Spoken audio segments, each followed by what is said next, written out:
Hello, and welcome to 10 Very Big Books, a Malazan Readthrough podcast. My name is Peter Bond. I've read every book of the main series with me. My name is my friend close. Oh my gosh, I gotta do it again. Really stumbled through that. And plus, I was going into India's intro, you know? I don't know. It's such a canned thing, really, you know? Except when I totally fuck it up.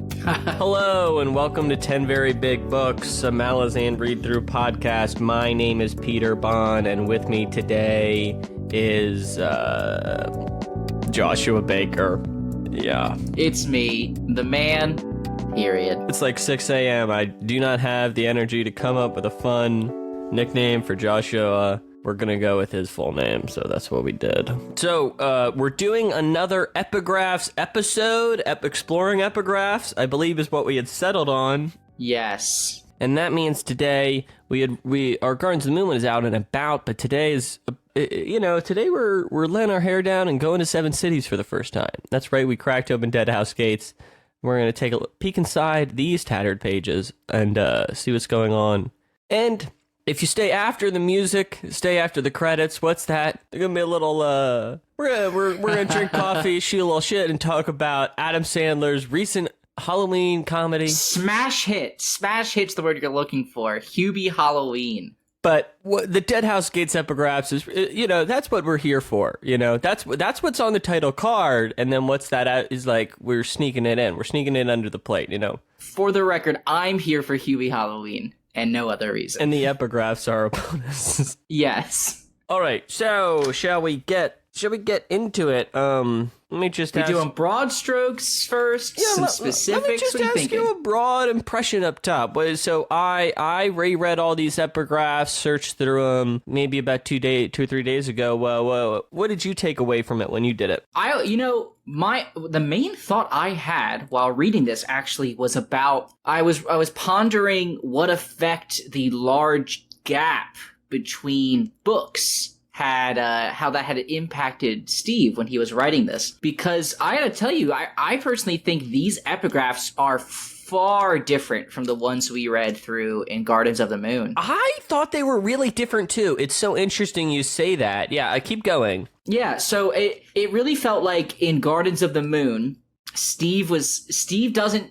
epigraphs are great going back and reading, right? But I really didn't feel reading the first time or in our reread episode, I didn't really feel much like they did anything for the new reader.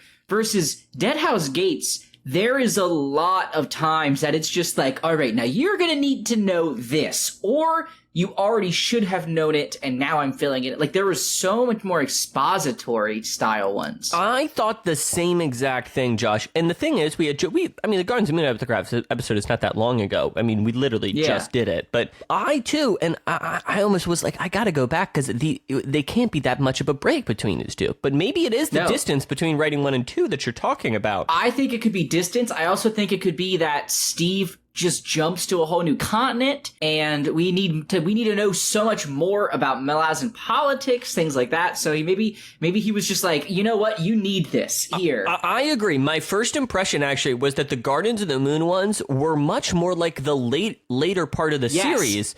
That because mostly the later in the series you go, the more just like dream-like and and I'm paying really close attention now in, what are we reading? Memories of Tides. Midnight Tides. Reading Midnight Tides now, and since we did the first episode, I'm really paying attention, and it's night and day. Deadhouse Gates versus Midnight Tides right now. So different. How I feel. Yeah. Although it should be noted, in Gardens of the Moon, there is some, there's some expository ones, especially when you think about that Emperor's Dead one, and then a few others stand out to me, introducing salient points about some of the high mages, I believe. It's been like 2 months, cut me some slack. But I think a great example, and I'm not, I don't want to jump ahead, but like the third chapter's, Yes. is literally just a description of what the red blades are. It's like, that's the one that made me stop and go like, what's up with this? Yeah. It's like, I don't know if you know what the red blades are. Let me just tell you. Do you know what I mean? Which is like good. I think, it's a good introduction to them. Just, it's a different use of the epigraphs. Something else to go with that I think is quite interesting, in my opinion, is two central characters in this book are Duergar and Haboric. And so it almost makes sense to me that we've got 2 historians as these central characters. And I don't know if you noticed, a good number, especially as we get through are attributed to the two of them. And there's actually another person that I caught was like, oh, that's cool. That Bidethal gets quoted later too. Yeah, but the start of we book get Duiker 3. and Haboric in this. But no, Duiker, you see he writes a lot of these histories, and it is interesting. And then and Haboric too. I really love. Maybe we'll circle back to it. But the chapter 8 opens with Haboric. Yes. Mentioning Haboric and his history, conspiracies in the Imperium. And I guess it's more. We're gonna get to that because I want to talk about that so badly. Well, let's wait for that if you can. All right. I think we got some. Yeah, maybe we start cranking through and chronologically if that's what we want to do. Then I mean, I think all I was gonna say about the Haboric history and the conspiracy one is that I think it's just interesting to see an insight, because a lot of the discussion about what Haboric has done is always like off. You know, it's like when people talk about their past in the series, it's usually pretty cryptically or somewhat accusatory, or like they're hiding something. Where this is like, it's almost like you're reading more directly about, and like you're reading the actual history that was declared like a subversive text, or like, do you know what I mean? That was like a problem, you know? I love that. So let me hit you with this as a way maybe we can talk about this. I really feel strongly after looking at my notes. I feel like there are 3 distinct categories in this one of types of epigraphs. Yeah, I remember pitching some categories in this one last time, but I'd love to hear yours. So lay them on me, buddy. We've just hit the first one, right? Which is these very anecdotal, almost like us being fed information ones, right? Sure. Okay. Then I want to say there is an abundance, and I say that because I in my notes there are like 8 chapters I didn't write about, and I know what it is. There's a bunch that are about the Path of Hands. There are a lot of Path of Hands. I wanted to talk about that. Especially as we get to the end. Now, I'll tell you this. I had forgotten the Path of Hands. So when I think the prologue mentions it. No, chapter 1 mentions it. And I was like, shit, I forgot that completely. So we got Path of Hands ones. And the third one, I'm going to have a kind of catch-all of like obtuse shit that now I'm like, hey, that's really cool. Like full on, you're going to love this on the reread. I'm excited to hear about those, but I just want to quick mention the Path of Hands thing, because the Path of the Hands thing really also stood out to me. I mean, chapter 1 starts about a Path of Hands poem, and it also includes the line, a cloying claim to ascendancy, which I think is just great, and cloying is just such, great language. And yes. And what I was going to highlight is that, I think I mentioned it recently on some show we did. I think maybe I forget, but I often forget the Path of Hands as a part of Deadhouse Gates, especially when you have the Chain of Dogs, which is such a big storyline, and then Fellison really bears the emotional weight of that novel in a lot of ways, I don't know, it just slips under the radar, but, I guess when I think about it and I was reading these poems, I do see how it thematically binds into those other 2 storylines about being on ascendancy or on the verge of transcending yourself into something greater, which is, of course, what Shaik does and what Coltane and the Chain of Dogs do when they become such a legend on 7 cities, do you know what I mean? And I think that's just part of the history and the texture of this continent that we're introduced to, is this place where people are kind of forged and make themselves, Well, and I really gotta say, it's crazy to me that we both kind of forget about it, because like thinking on it more now, I mean, so much is set off by that. Without the Path of Hands, we don't have Fiddler re-enlisting. Yeah. Okay? We don't have Mappo and Icarium getting introduced to the story and then actually saving those dogs, which becomes such a part of this crazy story. Doggos. We got a whole dog exposition chapter. We wouldn't have Sari and Crocus, now Cutter, kind of going on their path and growing. I don't know. There's just so much from that I just completely forgot about. It's awesome. The thing is, I think the reason it can kind of get forgotten for me is that it has such a kind of, it's this whole 7 cities based plotline, but really the plotline's, I guess, supposed to be about them trying to get to the Empress, and then kind of swerves back into imperial politics at the very end of it after we just did this Path of Hands thing. So it's true. Yeah. I don't know. It's definitely somewhat confusing as a plotline, I feel, as a C-B plot for the book. But anyway, we're really kind of off in the own zone. So why don't we jump in, and I just want to mention shout out that the prologue is once again quoting Bridge Burners by Talk the Younger. I'm sure you noticed. Yes, I did. But I actually liked this one, and I liked how short it was. I thought it was a very crisp opening. Yeah, it is very short, and then especially when you get into the prologue, this prologue sets such a strong tone for the book, I think. Yes. That it doesn't really need to do a lot of tonal work, the prologue, because we're about to, like, really fucking hit the pavement, you know? Yeah, it was, I don't know, I really liked it. I'll read it out, because I think it's such a good one. What see you in the horizon's bruised smear that cannot be blotted out by your raised hand? And, like, I don't understand it, but I vibe with it in a major way. And that's, again, by Talk the Younger. And I think that's how you described how I feel about a lot of Steve's poems, or like some of the weird imagery.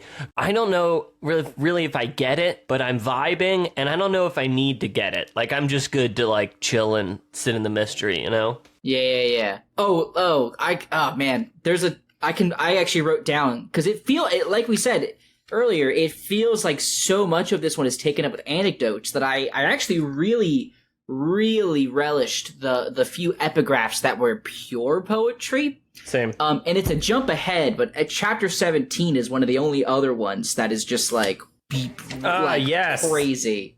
However, I wrote I am not into this one on my notes. Oh, it's not great, but I think it's still like, it's not great to think about, but it's powerful nonetheless. All right, let's jump there and let's talk about it. I'm here. You got 17, yeah, I'll read it.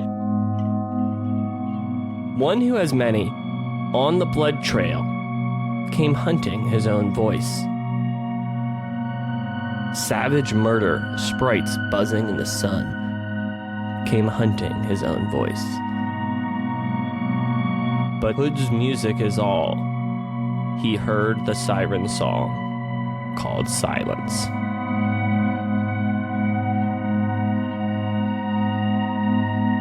I think Called Silence is just beautiful, personally. It is. It reminds me of we felt a similar way about a Gardens of the Moon epigraph that kind of ended with a kicking, you know, like, because sometimes Steve saves something for the last line or so that recontextualizes a lot of the language earlier in the poem. So, yeah. Interesting. I wanted to highlight the, I know we just jumped towards the end, but There's no rules here. There's no rules. That's right. AJ's got no power on exploring epigraphs. He cannot bind us. That's fucking right. This is an independent production, you know? Thanks for editing the episode. Thank you, AJ. Book 1 opens with this really, really great epigraph. Here we go. He swam at my feet, powerful arms in broad strokes, sweeping the sand. So I asked this man, "What seas do you swim?" And to this he answered, "I have seen shells and the like on this desert floor. So I swim this land's memory, thus honoring its past." "Is the journey far?" queried I. "I cannot say," he replied, "for I shall drown long before I am done."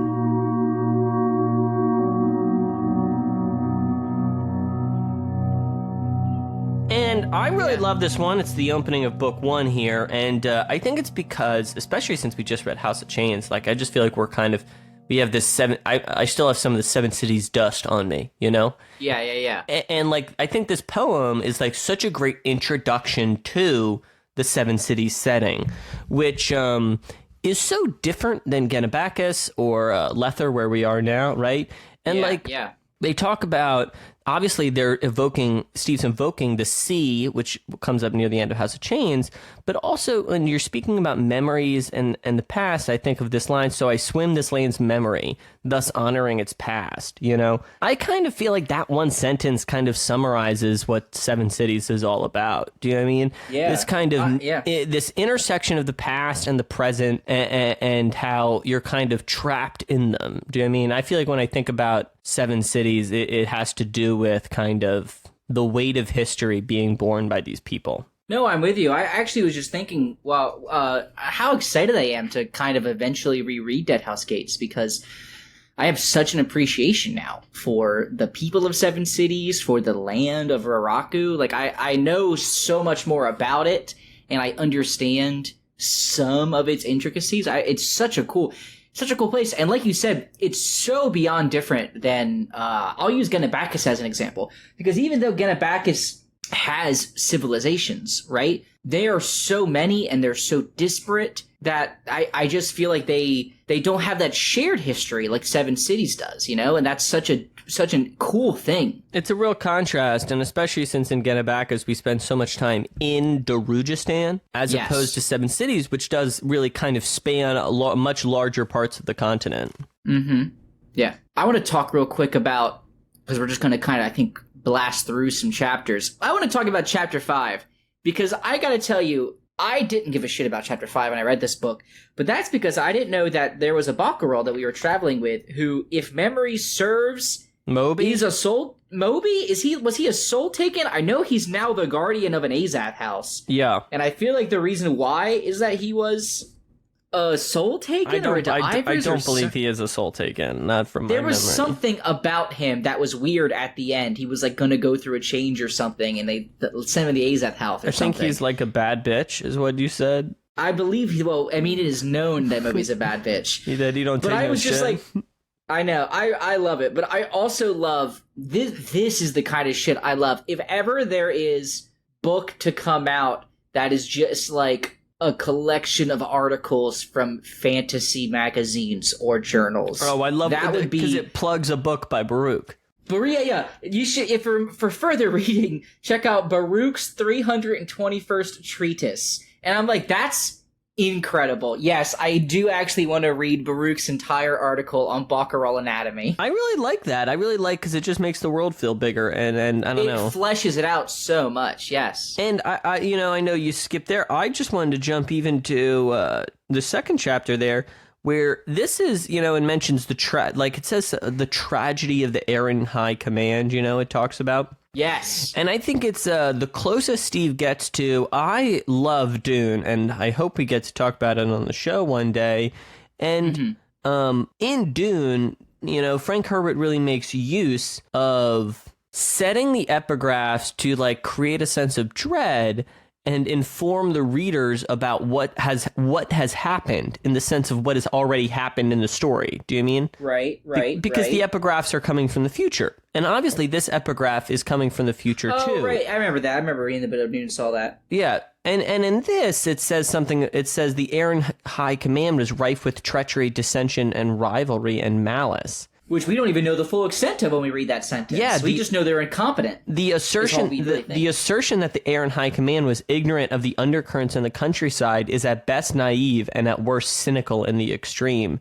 And that's from a book called The Shaikh Rebellion. And I think what's great about that is because, I don't know, it's starting to introduce those doubts and thoughts, and it's one of those things that when you reread it, you're like, okay, yeah, well, obviously, but I just kind of like hearing that. What were you going to say, bro? I just don't know how I'm going to reread this book and the chapters in the Chain of Dogs knowing how awful the Aaron High Command is. You know what I mean? Like, it's going to be really hard for me to do, I think, because throughout the book, I felt confident that they were bad, but I did not know that bad. Yeah, like kind of shitty or corrupt or something, not like... Yeah, not like wholly evil and the most incompetent ever. Yeah.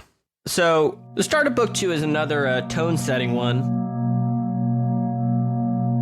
I have walked old roads this day that became ghosts with coming night, and were gone to my eyes with dawn. Such was my journey, leagues across centuries, in one blink of the sun. It literally feels like we're just hearing the end of House of Chains there. Yeah. You know what I mean? Because we experience like centuries through the eyes of Lorik when he goes back in time. We see these countless troops from all across time in Rareriku. That's really what it made me think about. It really made me think about people transitioning and crossing such spans and the journeys they go on, because a lot of people have journeys across sand and a great distance. Almost all the characters in Deadhouse Gates are on the path to cross, literally a lot of geographic distance, but often a lot of, emotional, metaphorical, whatever you want to say, distance. Yeah. All right, so moving on to past this, and we're kind of through book one. What's another epigraph stood out to you, buddy? Well, I really want to talk about number 6 because so number 6 is by Duiker, and it talks about Dasim Alter and him being a follower of Hood, and that's just so interesting to me because I feel like I'm on the cusp of getting Dasim Alter, right? I still barely understand who he was at all, right? Right now, the only thing I can say confident is that he was the first sword. Is that the word we use? First sword. He was the first sword for Emperor Kalinved. Yep. What I don't know is that he's actually dead, because who is even actually dead ever in this series unless we literally see them get murdered in front of our eyes? And even then they could ascend for all we know. So I don't know that he's dead, but that's all I know about him. But the problem is that he pops up everywhere, and I don't know if he was loyal to Kalinved. I don't know if he turned. I don't know if what part he played in all these assassinations, which, by the way, that part coming up, that Hoboric thing in 2 chapters about the assassinations, I want to know that so badly. I want to see that night where they return. So this is interesting, and let's just put it on the show because, life's short. So that night is actually dramatized in... Is that Night of Knives? That's Ian Cameron Elsomon's first novel, The Night of Knives. That's the book that one of the readers recommended me to read, because he said it would really help me understand some things. Yeah, so, I think it's worth talking about, and we're on the Patreon zone, so maybe our patrons will have some opinions about it, but when I first read the series, I read the first 5 books, then I read Night of Knives, then I read Bone Hunters, then I read Return of the Crimson Guard, then I read Reaper Scale, then I read Stone Wielder, then I read books 8 through 10. So the recommendation I got was just the first thing, to read Night of Knives in between 5 and 6. Yeah, so looking back on that decision to weave those 3 Esselmont books in, I think it was mostly, in my opinion, I really enjoyed some of those books, but I don't know how much it added outside of Return of the Crimson Guard, which I think I kind of get the argument for putting it in the main series read. And the thing is, Josh, the Crimson Guard is the thing with Kaladin Brood, right? Yeah. They're somewhere. And the Night of Knives is so short, Josh. So the thing is, Night of Knives is 200 pages or something. You can you can read it today. Do you know what I mean? Yeah. Whereas the other ones are kind of more properly novel sized. They're shorter than, I think, main series entries, but I don't know. I would love to hear what our listeners have to think about it. I don't think I think at most we could talk about you reading Night of Knives and Return of the Crimson Guard, and you kind of then bringing this perspective that Josh said that AJ and India wouldn't have, of having weaved in that sounds cool, these Esselmont books. So I'm open to it, but I'd like to hear what you think and what our listeners think. So what's your impression of maybe weaving 2 bonus books in?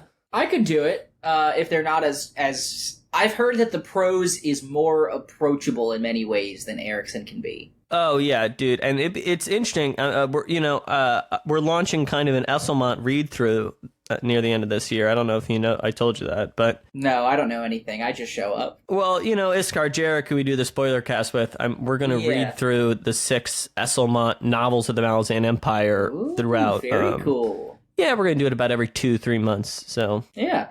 No, I think I can weave the first 2 in. That sounds interesting. No, but and then we should really get back to the epigraphs. But the prose is very different. It's a very different style of book in a lot of ways.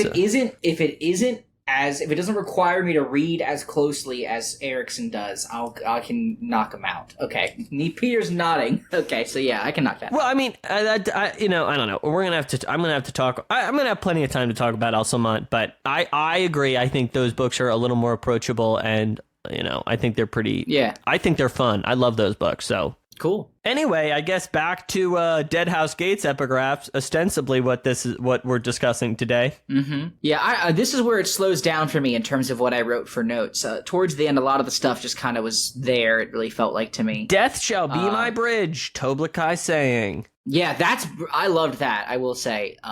Great phrase, and obviously a plug to the Toblakai.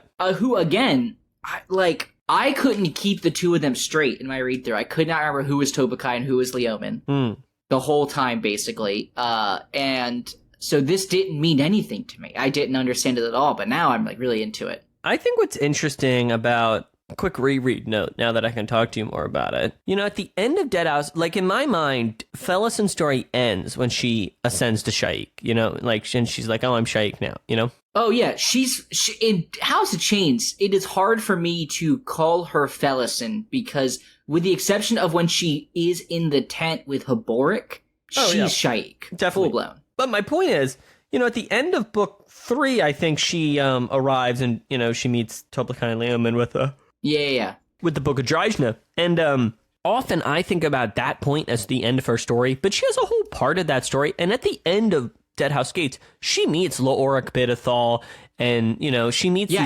she meets almost the whole cast of House of Chains vis-a-vis Apocalypse.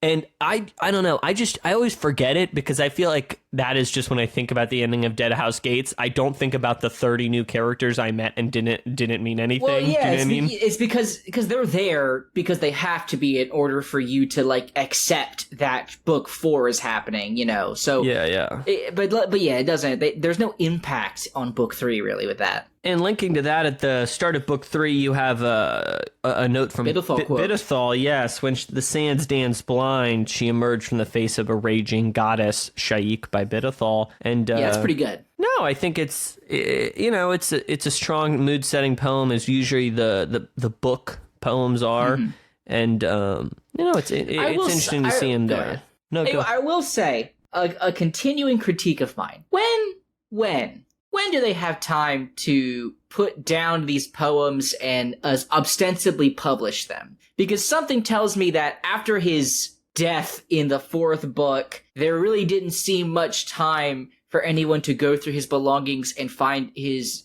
Biddy's special poetry book and save it from the flood.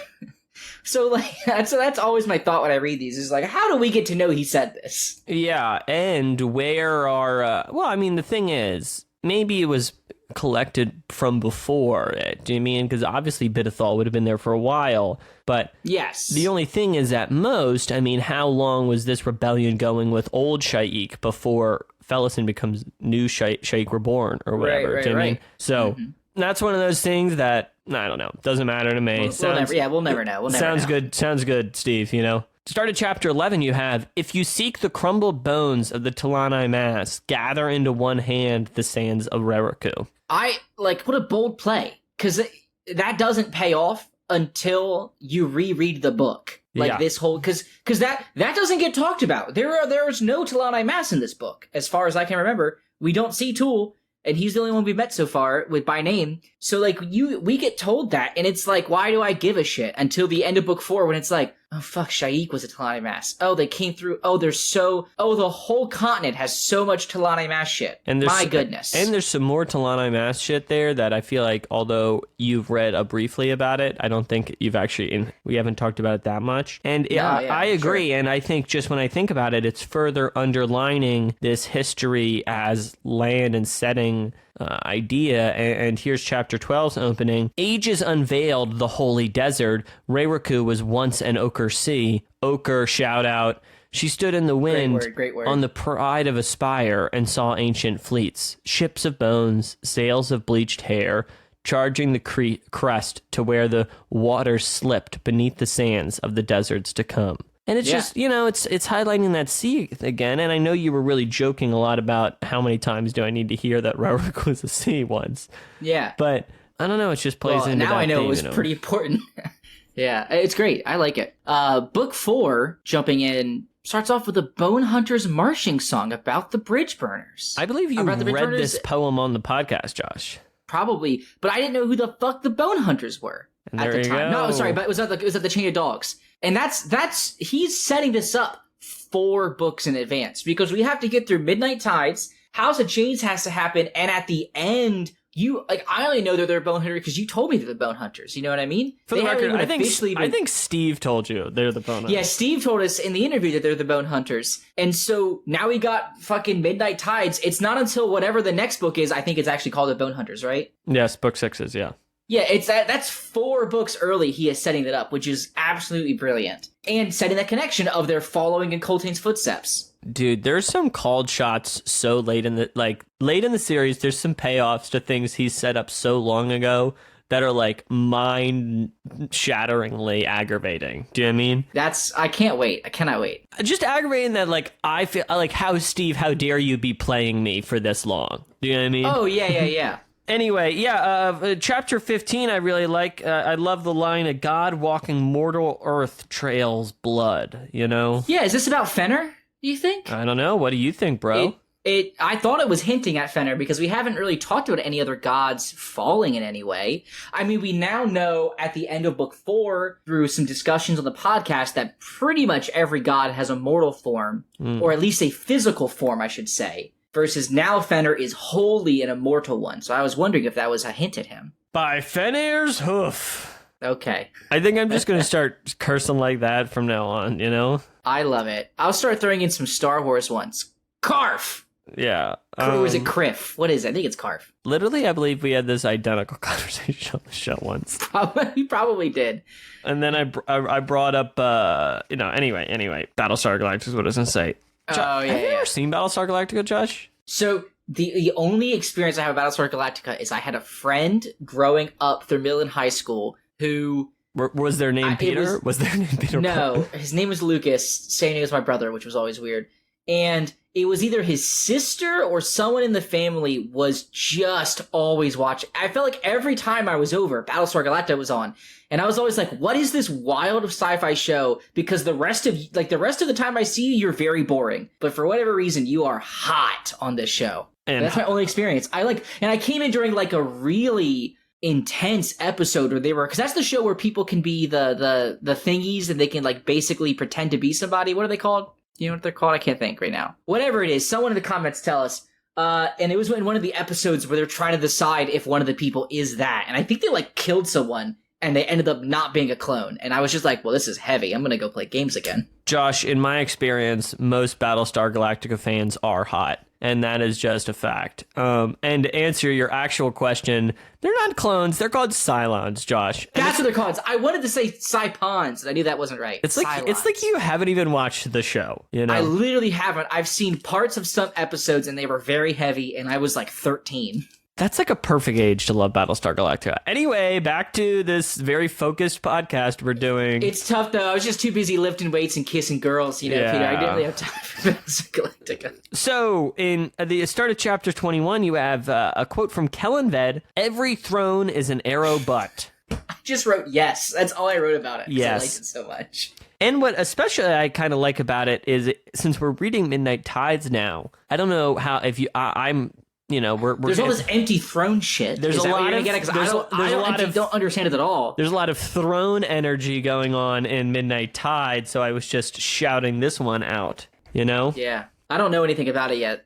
It's still above me. I'm only in chapter. I think I read chapter 3 yesterday, so I got to read chapter 4 today. And then in chapter 24, we have another Dreams of Rising Seas. We have some more sea imagery interplaying with it.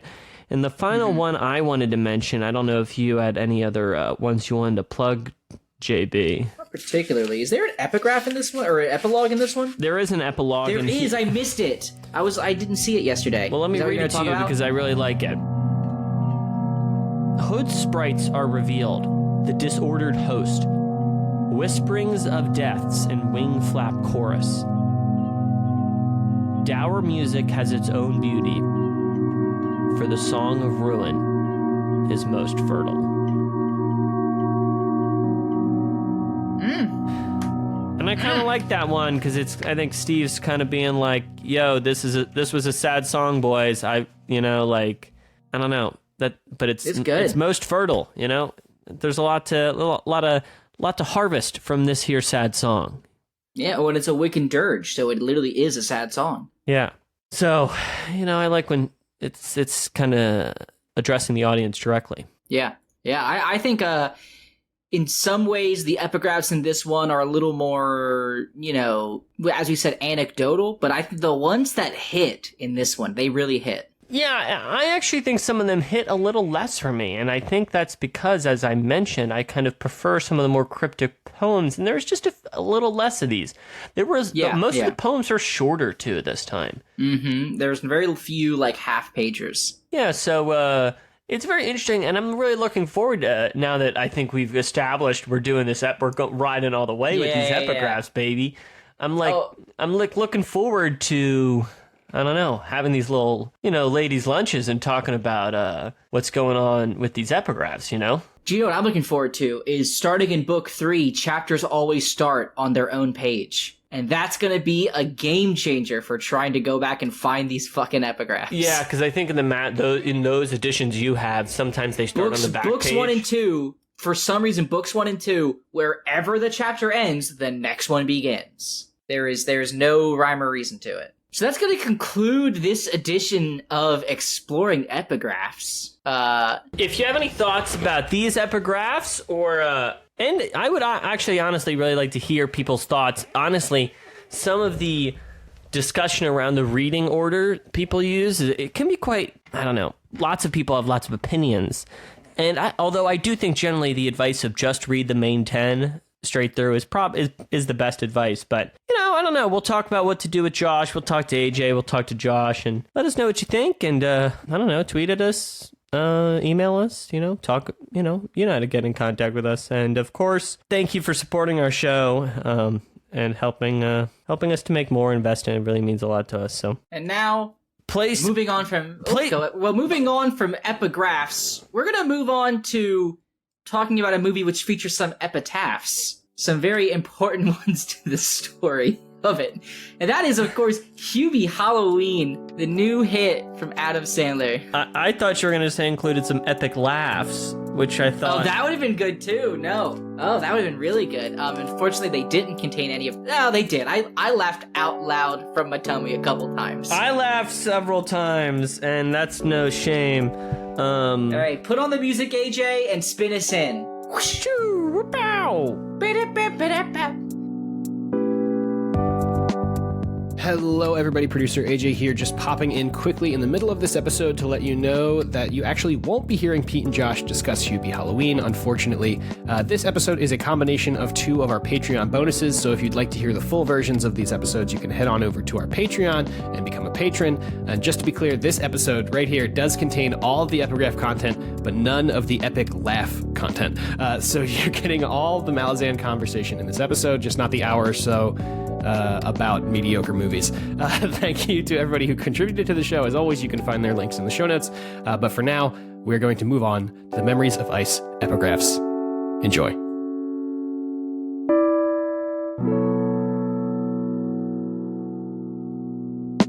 Hello, everybody, and welcome to 10 Very Big Books, a Malazan read-through podcast. My name is Peter Bond, and with me... He just said he was looking into buying a pizza stone. It's Joshua Dean Baker. I really think there's a nice thing called Friday Pizza Night that I see a lot of people doing, and my girlfriend and I decided we wanted to give it a whirl. So I really got to get those materials prepped. Don't most people just get takeout or something? No. We're really trying to limit ourselves. This is not a joke, to maybe getting takeout one time a week. So that's pretty reasonable. I feel like that's good to, put a cap on something like that. So I got some nice dough from a place, got all the ingredients. Now looking for a pizza stone I can get shipped here real quick. But the thing is, couldn't you do takeout once a week and then just do it on pizza night or not?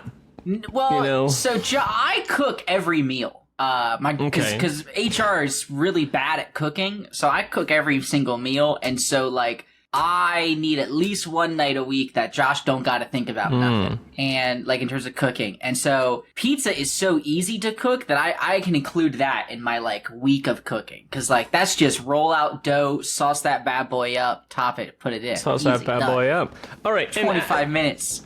As you could well and tell, this is a Malazan podcast, and we're here today to talk about the epigraphs of Memories of Ice in me and Josh's recurring Exploring Epigraphs mini-series. Woo! And last time, we stayed after the credits and talked the Netflix's November release, October release, Hubie Halloween, starring Adam Sandler. So if you want to hang around after the credits this time, Josh, why don't you tell them what we're doing? Well, we're gonna really dive deep into one of my favorite franchises in all of TV and film history, which is the collected works of one Scoobert Due. And so we're going to be talking about the James Gunn produced film, Scooby-Doo 2: Monsters Unleashed. Yes, in fact, that is what Josh thinks we will be doing. That's right, everybody. I've been lying to Josh for several months now about what our after credits segment will be. So if you want to figure out what type of lie I've been weaving to Josh, you should stay after the credits. I don't know if this is a bit or not now. Full on, not a bit, baby. That's right. I watched Scooby-Doo 2. I wasted minutes of my life rewatching Scooby-Doo 2. There's going to be nothing? That's going to buckle your seatbelts, baby. This podcast has twists and turns. Now let's kick it off into the Memories of Ice segment. It's good, buddy. Don't worry about it. You're going to like the way you look. Okay. All right. All right. So yesterday I sat down and I read through these Memories of Ice epigraphs, and I'm just going to jump out the gate and tell you my thoughts, you know? Uh-huh. I remember when we talked about Deadhouse Gates, I was like super hot on them. I was a little cold. I don't know if I felt as stoked on this handful of epigraphs. What do you think? I'm right there with you. I read them today, actually, and my thought was, this one, I feel like on a reread, I got so much information-wise out of these epigraphs. I felt very much like, I see what Steve was doing, but the cost of that is there are very few pure, just like stone cold Steve writing poetry moments. Deadass. There's very few poetic ones. Yeah, it's very, very different from the previous two. Which I almost found surprising because, and one thing, and then we should get back into it, it really made me, and I feel like we should just like really shoot to do it. I think we can get through House of Chains and Memories of Ice so that when we're reading Bone Hunters, we can plan to, during that season, at the end of that season, exactly release the epigraphs. Because once again, just reading these without reading the chapter afterwards does make me feel a little, you know. Yeah, it's interesting. I don't know. If I can go one step deeper with my thoughts on the epigraphs. Hit it, baby. I really feel like the epigraphs, it makes sense that Memories of Ice has the epigraphs that it does, because in my opinion, I know I'm only 5 deep into the series, but I feel like Memories of Ice is the most Steve writes a fantasy book of the 5 so far.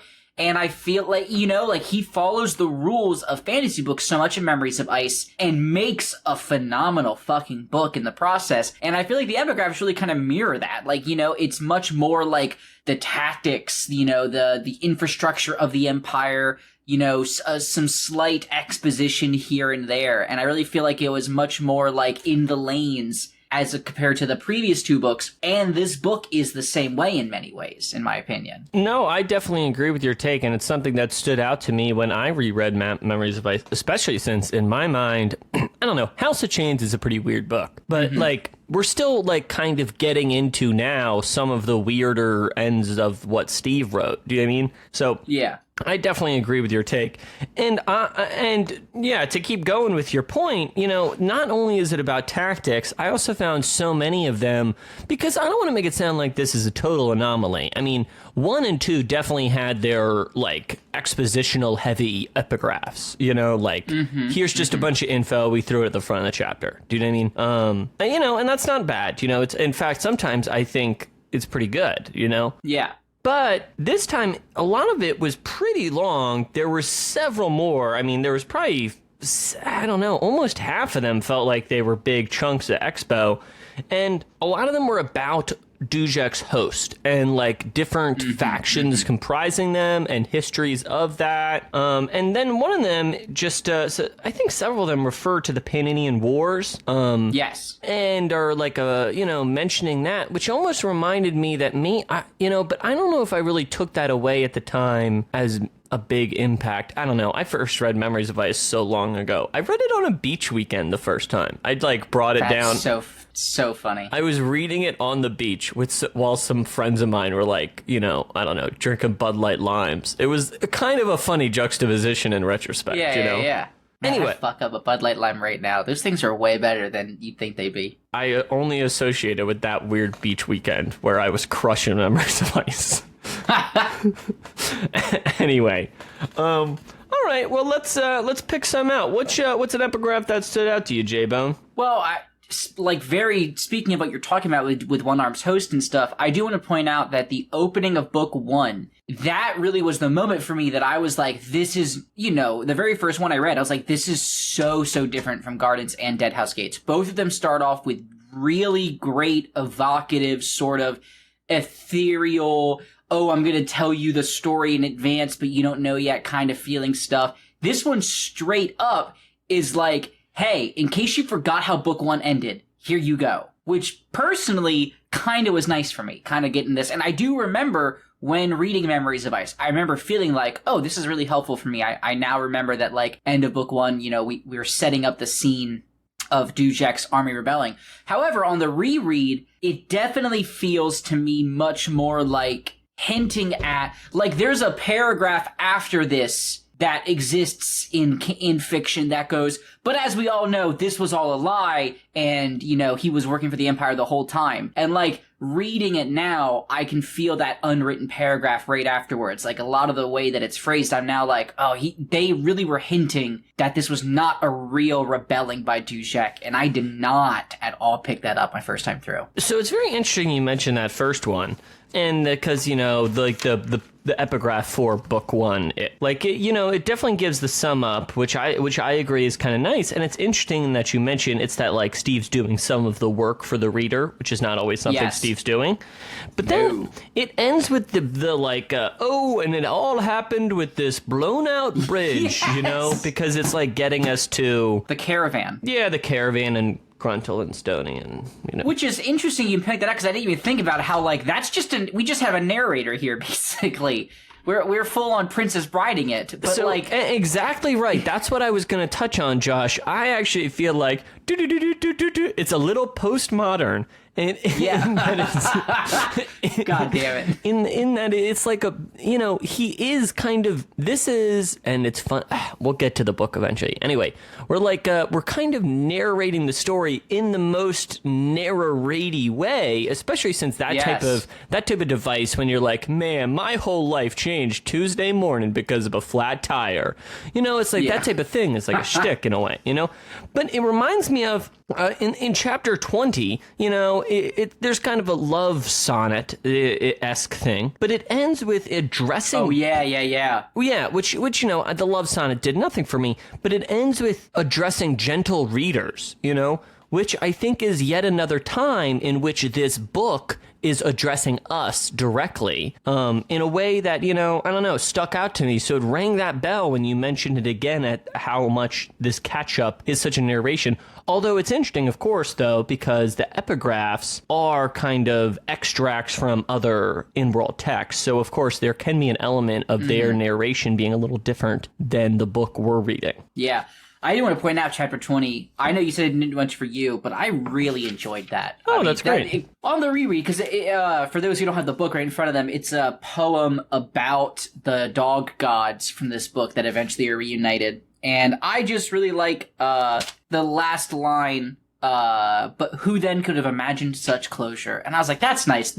And it made me think that, like, as hard as Malazan is, like, the world of the Malazan books, there are some really touching storylines that do get finished every now and again that are really nice. And I do find it funny because, like, in most books, that would be such a huge pivotal thing. But like, it's just kind of one of 80 storylines in this book. And it just so happens that one of them ends nicely. No, I actually really feel like book 3 has the most happy things at the end, shockingly. No, I think book 3, I mean, it's going to be funny to say, but pretty much has a full-on happy ending. Do you know what I mean? Yeah. Like, yeah. You know, I know we lose some people along the way, but basically everything, you know, I don't know. That's, you know, maybe I'm being a bit reductionist, but they win a battle. So I guess I actually kind of revised my statement. But anyway, back to this. I want to. Can I throw to chapter 3? Chapter 3. Just because of so I've mentioned before that I think I'm pretty okay at catching epigraphs when it's going to relate directly to the book in some way, never knowing exactly what it is, but being like, that's going to mean something. And I remember reading this one and seeing Confessions of Artanthos, and then being like, oh, that's a character we're going to see, and it says a standard bearer, and that's when I was like, I don't know. Steve don't usually just write a standard bearer to describe somebody, and then that person also gets to have so that was interesting. Also, what was that dude's name? Is that Tavor? That's Tavor? No, Tavor. Sorry. I know it's a T name, because in book 1 it's Tattersail, and then the High Mage is... Tashrin. I knew it was a T name. That's who it was. It's so funny. I finally got to vent. I don't know if I actually made it on air. We're doing that miniseries with Iskar. I am, about the Esselmont books. And I just have always not liked Tashrin. And I finally got to, like, vent about it with him. It was so fucking, satisfying? It was very satisfying, It's just been sitting on these feelings forever, It's going to be hard to ever like him, considering that, like, he was in the only position to save Whiskey Jack, and, like, just doesn't have, I don't know. I need to reread that, knowing how it all breaks down, really, at some point. Since we're at the front of the book, I wanted to plug my chapter 1. I actually think I read this quote on the podcast, because I think the chapter 1 epigraph rules. It's, memories are woven tapestries, hiding hard walls. Tell me, my friends, what hue your favorite thread, and I, in turn, will tell the cast of your soul. I don't know, man. Just see, it's one of the few that's just like Steve doing poetry, and it's just about, I don't know, it's just like a cryptic thing about trying to figure out who you are, and kind of just jives with me. Yeah, for sure. I really like the hiding hard walls bit. That's good. Steve does. I would read a whole book of Steve poetry if you ever wanted to throw that out there. The thing is, I feel like Steve's writing as it is already, I wouldn't use the phrase poetic, but it's like very dense. So like a lot of the times the dense, do you know what I mean? Like I feel like sometimes if you really just sat down and read some Steve paragraphs, not all, you would really just have that. It's like that meaty of a time in some ways, Can I tell you one I wrote in all caps in my notes I roll at? Oh yeah, I'm ready. Chapter 8, it's a quote by Dancer. Yep, I know exactly the one. The harder the world, the fiercer the honor. Just gets a big eye roll from PB, just hyping yourself up there, boy. Like, I'm so fucking Dancer, hard. I'm so fucking fierce. Yeah, Dancer doesn't get this yet, because we haven't met him. And even when we do meet him, he doesn't get this, because he's kind of a little emo bitch most of book 4. Okay, but it's just, I don't know. I just feel like it's like too, I don't know. It's a little much for PB. It's a little much. I'll say that, Yeah. Okay. All right, what's one that stood out to you, J-Bum? Let me look through. Well, actually, I don't know if this stands out, but it made me realize that I might need a quick memory jog, and I think that would be great if you could help me with that. So, chapter 5, I mean, it's got to be about Tool. Talks about the first sword. It's entitled Lay of the First Sword. It has Memories of Ice name drop in it, right? It does drop Memories of Ice. Yeah. See, I was struggling because it's like, he rises bloodless from dust, dead eyes, okay, he's dead. And then we're at the part, he's the lodestone to the gathering clan, made anew and dream-racked. And then I was like, oh, is this poem about the end of the book, where he's kind of who they gather around as a people when the the Destriant takes, not the Destriant, the Anvil takes all of their everything, you know, and they kind of get that new life. Are they racked by dreams after that? I can't remember, because it made me I was also then thinking about the Narek people who end up dreaming in Midnight Tides. I don't know, my thoughts were very conflated, and it made me realize that I don't have a strong image in my mind of what happens to the Tisti people at the end of this book. I forget. Not the Tisti, sorry, the Talani Mass. Okay, well, the Talani Mass in this end of this book, a lot of their suffering, suffering is the wrong word. Ipkovian releases them from their... Right, yep. Right. And then a lot of these kind of restored in a way, right? Some... those memories kind of, some of them are in that pocket dimension with the Maib. The Maib. And then many set out on this quest with Silverfox to go to find those lost Talani Mass on a sail. Oh, right. And then Tool goes with his sister, doesn't he? And yes, Tool and Kalava roll out. And Tool looks human. Yes, he's become human Tool. Well, right. He's become Imass Tool, right? Okay, got you. Right before the Ritual of Talon. Right. And then maybe I was conflating it with Tok, because Tok's kind of with some people, right? Because he's in an Aster's body. Maybe I was kind of conflating their two things at the end, because Tool is kind of off on his own. Okay, yes, because the final scene is with Tok and Tool. And Tok doesn't recognize Tool, but but Tool knows who Tok is. Yeah. Okay. Okay, I feel better. Yeah. Thank you, that helped. Okay, I wanted to highlight Chapter 9. Most of the ones I liked during the first half. Yeah, I was going to talk about this one too if you didn't. Yeah, I don't know. The back half did really little nothing for me, you know? And here's... Oh my god, book 3, you can look at my notes. I wrote like 2 words after each of those for book 3, yeah. Book 3 I actually kind of like. Book 4 is where it lost me. One thing I will say this about book 4... They kept talking about betrayal a lot. A lot of them are about betrayal. Yes. You know? Look at my last note. I really wrote betrayal is such a big part of this book. It's crazy. Yeah. Is that how you feel, JB? In the epigraphs, it feels like it. And I don't know if I would say betrayal as a whole is a big theme in this book. I would feel like that probably is more true of some later books so far. I don't know. But they really talk about it a lot at the end of this one. And there's a whole epigraph about it. That's what I felt was so false. Like, who is the betraying? Who does the betraying in this book? The only one who betrays in this book is Calor. Like, literally... That's obviously who's it about, right? But I guess in my mind... is Calor really betraying them here? Because, maybe this is just our point of view. I feel like you kind of have to be a fool to be like, Calor was, in the tank with the squad from the beginning. Do you know what I mean? Yeah. Yeah, I said that the whole time that it was going to end badly with Calor. Yeah, clearly. I just feel like it's, kind of obviously he was never on the team, so I don't really feel like there's any, team members or people who are a part of a thing that betray the thing. I know there's the...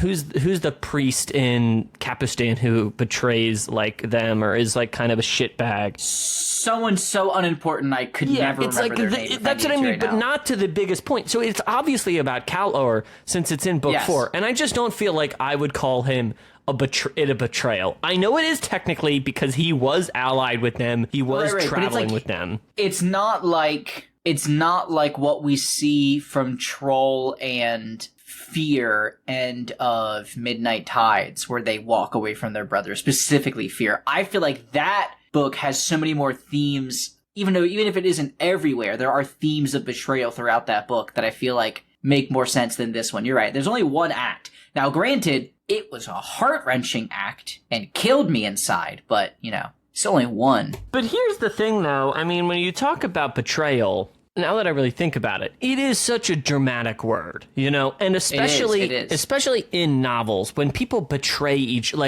Josh, if you use the word "I was betrayed by somebody," I was like, "What?" I would be like, "What the fuck are you talking about, Josh?" Do you know what I mean? It's like a bit. Anyway, we're kind of getting on the sidetrack. Let's stay on these epigraphs. But yeah. Just I don't know. Was Calor there? Really, JB, really? Anyway, here's chapter 9. On the subcontinent of Stratum, beyond Coralli's southern range, can be found a vast peninsula where even the gods do not tread. Reaching to each coast, encompassing an area of thousands of square leagues, stretches a vast plaza. Aye, dear readers, there is no other word for it. Fashion this in your mind. Near seamless flagstones, unmarred by age and of gray, almost black stone.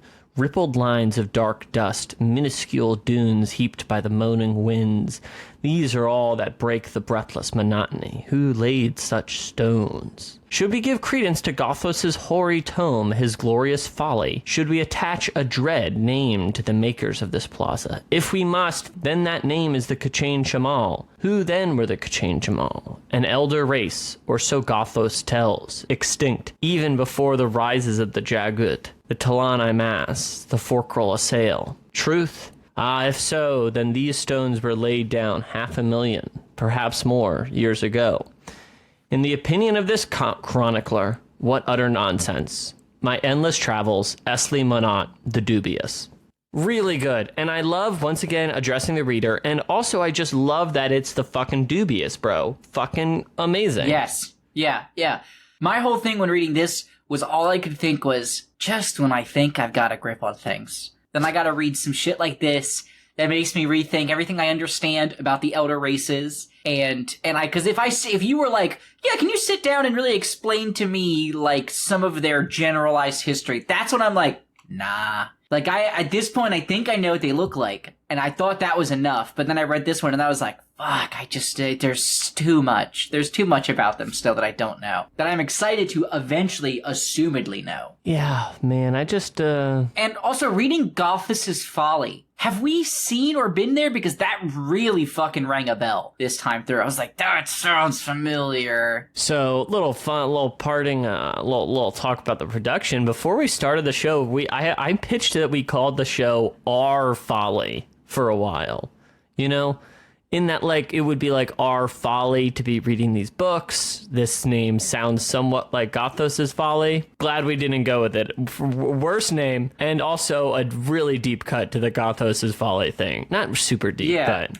have we been there? Have we seen it besides his epigraph? No, it's a recurring thing in epigraphs. I'm sure it's been mentioned elsewhere. Okay, so it's a bit of a deep cut then, okay. I don't know if it's a bit of a deep cut. I feel like if you ask most Malazan readers, they know what Gothos's Folly is. All right, write in if you know what Gothos's Folly is. They definitely know. They definitely know.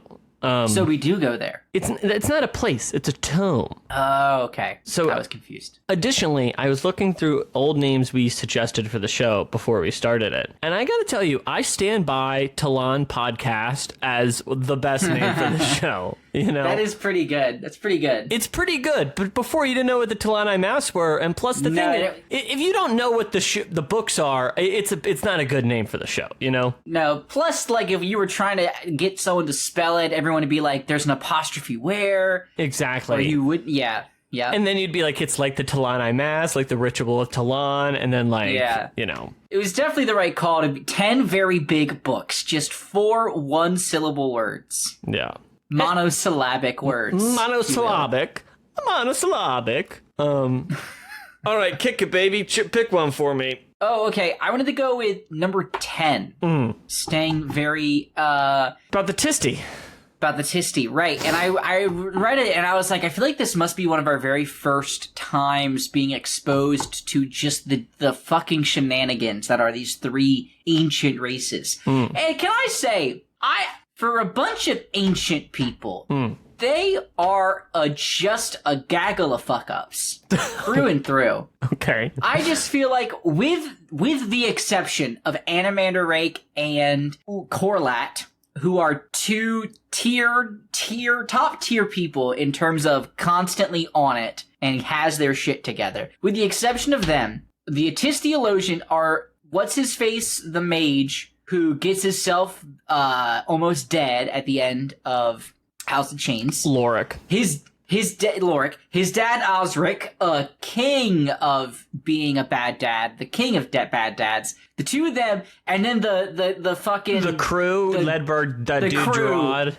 Yeah, fucking Don Quixote and Sancho Panza riding around getting their asses kicked by Carcer or whatever it was. I forget. Those idiots. So the Dysteleosion... They just showed up again in Return of the Crimson Guard. I forgot they do. And they just remain some of the best. Such a good shtick. You know, I have my problems with House of Chains. They're very funny, yeah. Those so fucking funny. So fucking good. They're funny. The Dysteleosion, very funny. The Tisty Andy, mostly competent, although the brother of Animander Rake is a bit too Dark Lord for me. Edgelord, I guess. And then the Tisty Eater are a collection of idiots. So, just through and through, in my opinion, after reading this book, Midnight Tides. I think it's interesting at this point. I think you probably know the Eater the best, right? Out of the three. We do. Which is so funny because I remember reading... House of Chains and only knowing Troll Sengar and being like, God, these guys are weird. Why are they like the Andy? And now I'm like, I don't even remember the Andy at all. I've never heard of them. I've met 3 of them by name, and I now know multiple tribes of Eater. You know, it's very strange. But my question was, and this might be a dumb one, but like there are very many family names attributed to important people amongst the Tisty. And I'm just checking. Mother Dark birthed all 3, but there aren't fathers, right? We have Father Shadow, and we have Father Light, I believe. I don't know if there's a Father Darkness or not. There's Mother Darkness. But they're not actually, like, they're also Tisty, right? Or am I wrong? Are there fathers to these races, in addition to Mother Dark? Well, I don't know if it should really... Okay, first off, the real answer is I don't know. Now, next, moving on to my answer, you know, because I don't want to take anything I say super serious. But my understanding is that you shouldn't think of it that way, I think. Do you know what I mean? Like, as like a mom, dad, let's make a kid. Do you know what I mean? I feel like that's so speaking in a more poetic way. Although, like, I do think there is, like, a literal element. Like, these people are, like, creations of them. Do you know what I mean? Right. But the only, like, Mother Dark 100% made the Andy, you know, and Mother Dark and Father Light together made the Eater 100%. The only thing is, the Legion may just come from Father Light. I'm not 100% on where they come from. Well, I thought in Chapter 10 it mentioned them all coming from Mother Dark. And Father Light is Osric, right? Who we met? Yes, that's Osric, yeah. No, you're right. They're the second of Mother Dark's children. You're dead. Yeah. You're dead on. I was kind of just being led astray. No, that's definitely what it is. But I agree. I'm going to stand by that. I don't know if you should think about it in such a physical way. Okay, that makes sense. I just wanted to double check. Although I take it all back. You should think about it in a physical way. Did you just look it up? I'm reading some stuff, but the thing is. Well, in my mind, I was like, well, Father Light. Apparently, it's described in a little more detail in Forge of Darkness, which I haven't read. Oh, okay. That's the first Carcanus book. I'll give you a pass. All right, let's keep it moving since now we're into the weeds of the Tis. Yeah. Here's one I really liked. It's from Chapter 15. Oh, yeah. In my dreams, I come face to face with myriad reflections of myself, all unknown and passing strange. They speak unending in languages not my own, and walk with companions I have never met. In places my steps have never gone. In my dreams, I walk worlds where forests crowd my knees and half the sky is walled ice. Dun herds flow like mud. Vast floods, tusked and horned, surging over the plain, and lo, they are my memories, the migrations of my soul, in the time before night, caravans of the Rivi.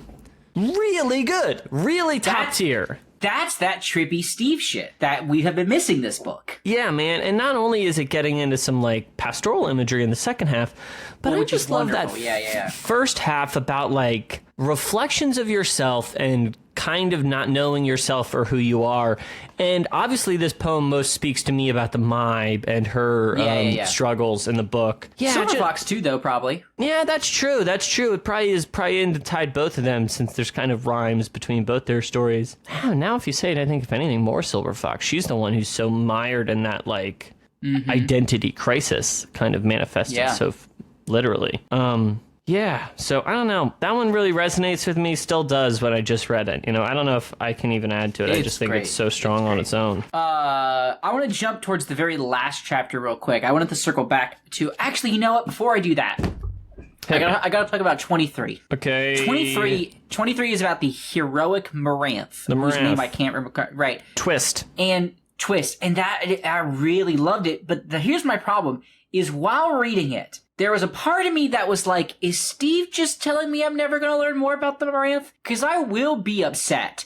Oh, Peter's mouthing yes. Because I read it, and I was like, you're saying all of these if I understood the Moranth and how they thought in a way that that it sounds like I never am going to. Yeah, so he's talking to us. That's cool. It's funny because, like, the Moranth in book 1 are so confusing. And then book 3, they're still confusing. But by the end of book 3, you kind of have this relationship with them in that they've been throughout the book and doing important stuff.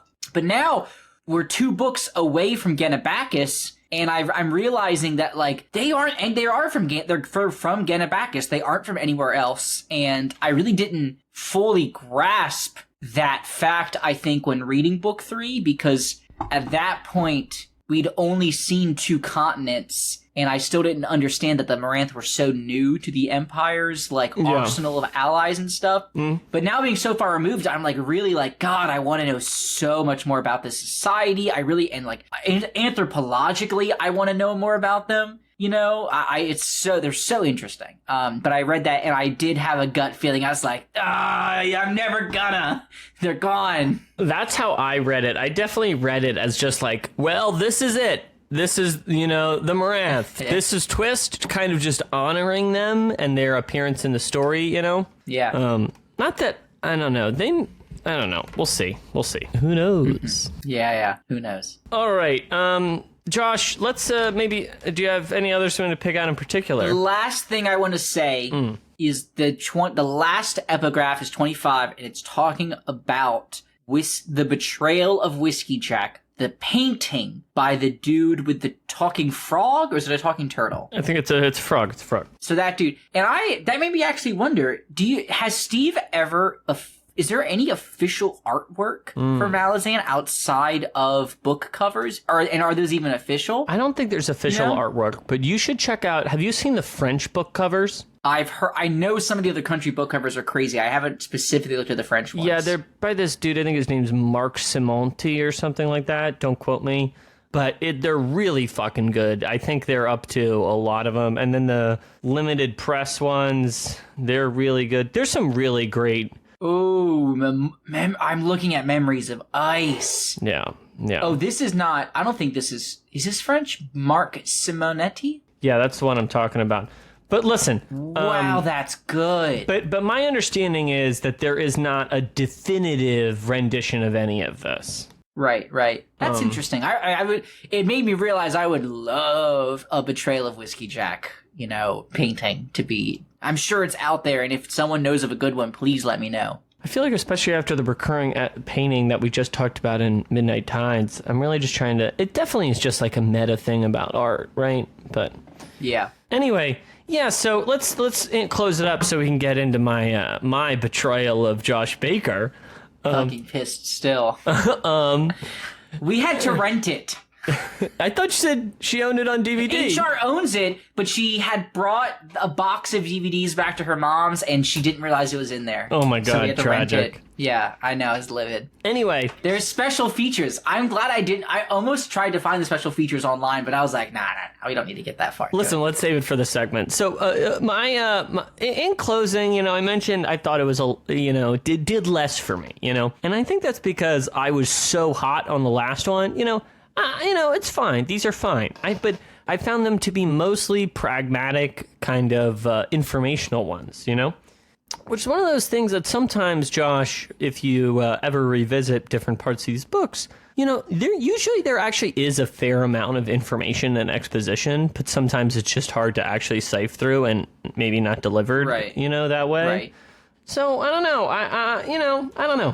Didn't leave as big of a mark, but I'm curious to see if we're going to feel the same way when we get to House of Chains, But part of me feels like House of Chains has less new stuff to introduce. Do you know what I mean? How much new stuff gets introduced in House of Chains? I mean... It's a great question. I don't know. Some I can definitely think of some stuff. At the beginning with Karsa. Yeah, but I feel like Memories of Ice has so... it doesn't introduce a lot of stuff, but they have so much of the book is stuff that was referred to obliquely in Gardens of the Moon. Yeah, that makes sense. So, anyway, any closing thoughts out of you, JB? No, I pretty much agree. I thought it was fine. Yeah, it was fine. So, like, Memories of Ice, great book. The epigraphs, Yeah. They did what they had to do. They did what they had to do, but, like, the book is better than its epigraphs, I'll tell you that. Yes, that's true. No. All right, everybody. Well, that'll do it for us today. Tell us what you think of the show. We're 10 Very Big Books on Gmail and Twitter. And, see you. Roll that credits music, baby.